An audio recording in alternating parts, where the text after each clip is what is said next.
मेरा नाम शोभित भारद्वाज है।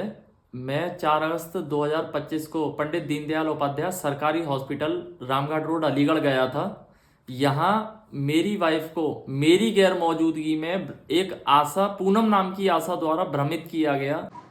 हम दीनदयाल जाने के बाद मैंने आपसे यूं कही थी कुछ कि आप जो है हमें कहीं प्राइवेट में ले जाओ ना। हमने कही थी, किसी ने, प्रियंका ने कही हो? नहीं, किसी ने ना कही हो। तो फिर तुमने मुझसे कही पहले। हाँ, मैंने मना कर दी, मैंने बहन जी देखेंगे, बाद में देखी जाएगी। हाँ। फिर तुमने प्रियंका से कही। अच्छा, तो प्रियंका से कहने का मतलब क्या था जब मैंने मना कर दी थी? तो जब मैंने मना कर दी फिर तुमने प्रियंका से कही। ईमानदारी बताओ, तुम्हें क्या मिला इस बात से? भैया मेरा खुद अफसोस है इस बात को। क्या पता इनने हॉस्पिटल वाले ने 2000 रुपए और उसे डरा कर इस तरीके से डराया कि मेरी वाइफ डर गई और उस अपने साथ ले गई आशा उसे एक निजी अस्पताल में, जिसका नाम है लॉर्ड कृष्णा हॉस्पिटल, क्वार्सी एटा बाईपास रोड, क्वार्सी चौराहे पर है ये हॉस्पिटल।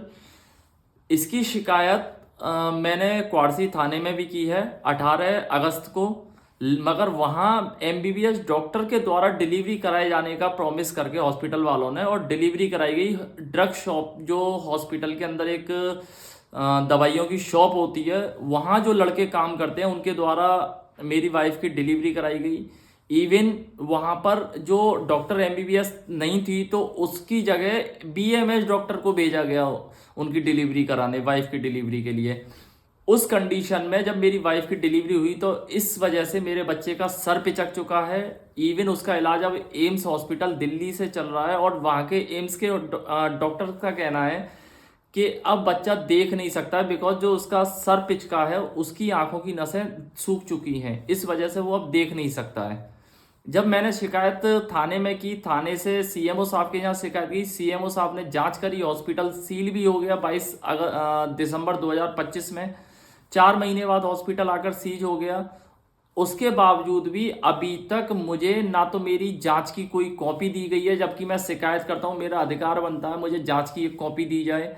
सीएमओ साहब ने मुझे कॉपी देने से मना कर दिया, जांच नहीं दी जा रही है मुझे। इवन जो हॉस्पिटल का मालिक है या हॉस्पिटल के जो कर्मचारी थे, जिन लोगों ने ये सारी वारदात करी है, उनके ऊपर कोई एफआईआर नहीं कर रहा है। मेरी मतलब उस पर कोई भी कार्रवाई नहीं हो रही है। मैं एसएसपी साहब के यहाँ भी होके आ चुका हूँ, उस पर भी अभी तक मेरी कोई कार्रवाई नहीं हुई है अभी तक। इवन अभी मैं न्याय के लिए दर दर की ठोकरें खा रहा हूँ। अभी भी जब से मैंने कार्रवाई करने की कोशिश करी है उस दिन के बाद से तो हॉस्पिटल का मालिक आए दिन मेरे आसपास ही नज़र आता रहता है। लगभग 26 या 27 तारीख की रात की बात है, जब मैं खाना खाकर निकला टहलने के लिए, रात को 9 या 10 बजे की बात रही होगी, तो उसके किसी लड़के द्वारा, जिसे मैं नहीं जानता हूँ पर्सनली, उसने मुझे धमकाया आकर के अपनी कंप्लेंट वापस ले ले। मतलब ये आलम हो गया कि मुझे टहलना तक, घर से निकलना मेरा भारी पड़ गया आज की डेट में। उसे इतनी धमकियां दिलवा रहा है मुझे आजकल वो। हॉस्पिटल के मालिक का नाम है सोनू राघव। आप देखोगे, देख लोगे आप? अब देखो डॉक्टर है नहीं, अब आप देखोगे कहीं समस्या ना बन जाए। अरे कुछ ना होगी, क्यों परेशान हो? मैडम अभी बैठी, कल परसों नहीं देखेंगे। तो डॉक्टर है क्यों नहीं? मैडम नहीं चली गई है घूमने, इंदिरा में काम थोड़ा हल्का हो। और जब उन्होंने तो टाइम दे रखा था। पता नहीं कैसे मैडम चली तो कुछ काम रुकेंगे।